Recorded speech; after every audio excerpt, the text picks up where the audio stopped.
Dave, kumusta na ang panahon dyan at maulan pa ba kaya nananatiling baha dyan?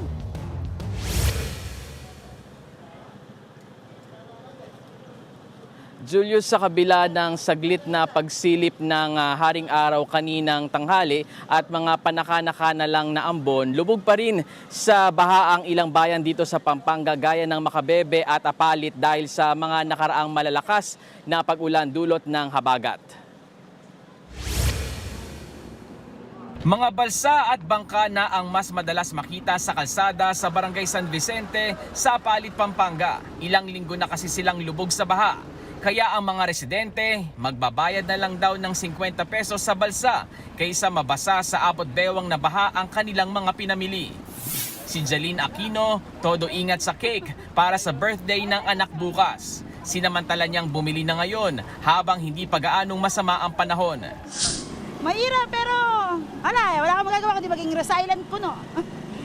May iba naman na sa mas mataas na klase ng kolong-kolong na sumakay para makatawid sa baha. Habang ang mga e-bike ipinarada muna sa mas mataas na lugar. Ang tindahan ng pagkain namang ito naglagay na ng takip na plywood. Para yung putik hindi po papasok sa loob. Yung kumbaga sibol na lang yung papasok para malinaw yung tubig. Dahil mataas ang tubig patawid ng Apalit papunta ng Makabebe, punuan ang mga dumaraang libreng sakay. Maging kami naghintay ng ilang oras. Sa taas nga ng tubig baha sa Apalit, kinailangan na naming sumakay ng truck tulad nito para lang marating yung bayan ng Makabebe. Hindi na raw kasi kakayanin ng mga sasakyan yung taas ng tubig baha sa lugar. Maging yung mga kinausap naming nagmamaneho ng kolong-kolong, tinanggihan na rin kami. Pagdating sa bayan ng Makabebe, kumpulan ang mga bangkero na nag-aabang ng mga pasahero. Ang ilang residente may panawagan sa mga kinauukulan.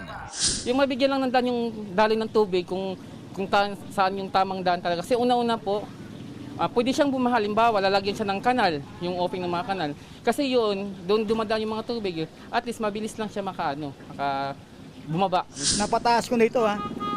Napataas ko na. Ngayon, inabot pa rin. Sa mga nanunungkulan, dapat bigyan ng atensyon ito. Kanina, dumating sa Makabebe, Pampanga si DSWD Secretary Rex Gatchalian para makipagpulong sa mga opisyal ng bayan at probinsya ng Pampanga. Nag-request ang mga opisyal ng additional food assistance na agad naman daw tutugunan ng mga pre-positioned food packs sa Region 3. Pag-uusapan din daw ang posibilidad ng cash assistance para sa mga residenteng naapektuhan ng baha ang kabuhayan.